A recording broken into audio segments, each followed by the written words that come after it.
Et si le simple fait de changer ses pensées pouvait non seulement changer une journée, mais changer le corps lui-même, jusqu'à son propre code génétique? C'est une idée qui peut paraître folle, mais la science commence à nous montrer des choses absolument stupéfiantes à ce sujet. La question qui est au cœur de tout ça, c'est la suivante.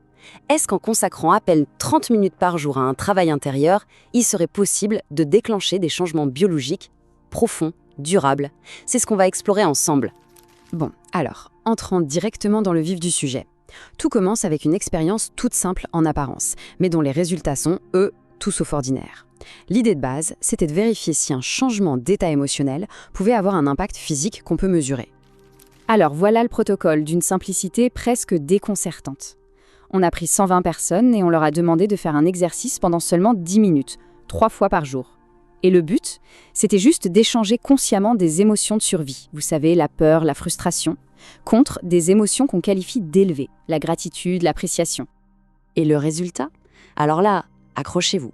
Après seulement 4 jours, une augmentation de 50%. 50%. Mais 50% de quoi exactement? C'est là que ça devient fascinant, parce que ce chiffre, c'est vraiment la clé pour comprendre cette connexion incroyable entre l'esprit et le corps. Imaginez un peu, en à peine 4 jours, les participants ont boosté leur niveau d'immunoglobuline A de 50%.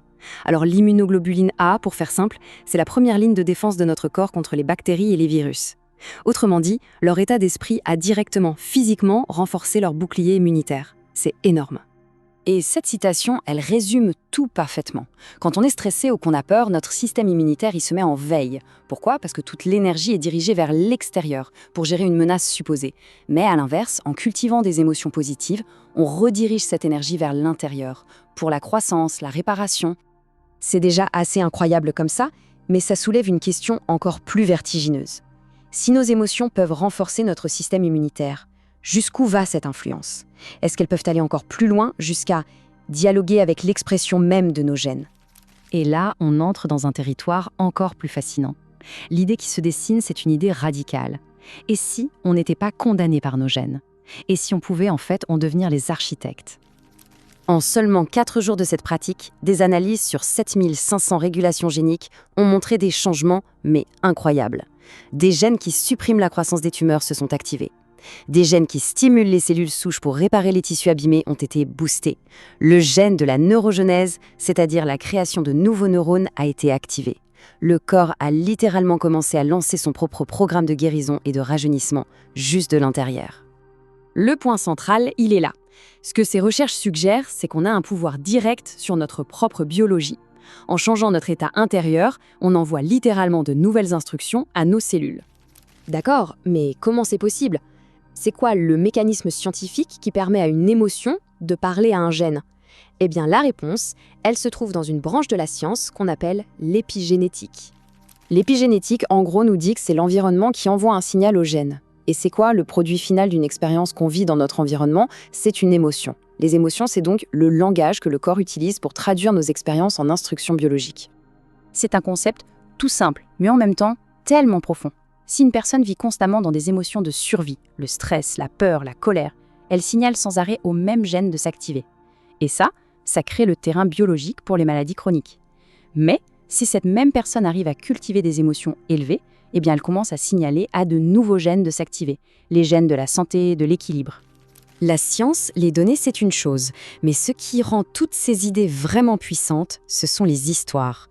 Les histoires de personnes tout à fait normales qui vivent des transformations extraordinaires. Prenez l'histoire de cette infirmière.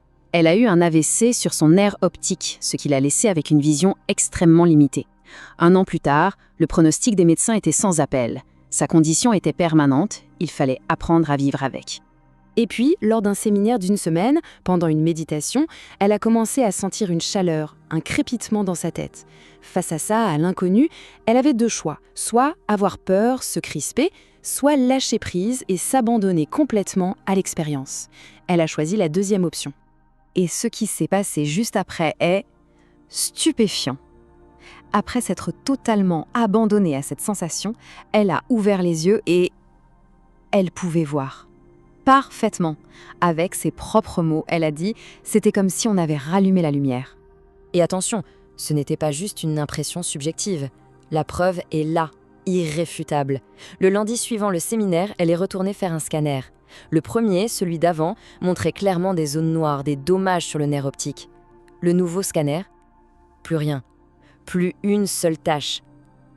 C'est fou. Et ce n'est pas un cas isolé. Loin de là. Des histoires comme ça, il en émerge tout le temps. Des personnes avec des cancers en phase 4 qui entrent en rémission complète, des malades de Parkinson qui retrouvent des fonctions motrices, des blessures chroniques qui guérissent. Et le plus important dans tout ça, c'est que ce sont des gens normaux. Pas des saints, pas des gourous, des gens comme tout le monde. Alors, qu'est-ce que ça veut dire tout ça? Comment ces transformations deviennent possibles? Et surtout, comment est-ce qu'elles peuvent devenir en quelque sorte contagieuses?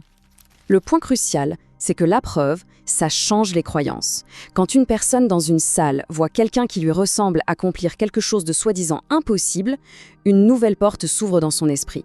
La pensée s'installe. Attends, si cette personne peut le faire, alors pourquoi pas moi? En utilisant le langage de la science, les scanners du cerveau, les analyses génétiques, toutes ces données mesurables, on démystifie ces expériences profondes. Ce n'est plus de la magie, ça devient un processus reproductible. La science, ici, elle ne divise pas. Au contraire, elle rassemble, elle crée une communauté autour d'un nouveau modèle de ce qui est possible pour un être humain. Et tout ça, ça nous ramène à la question finale. Voir des gens ordinaires accomplir l'extraordinaire, ce n'est pas juste inspirant, c'est une invitation. Une invitation à explorer le potentiel qui se trouve en chacun de nous. Un potentiel qui attend peut-être juste d'être activé par un simple changement d'état d'esprit.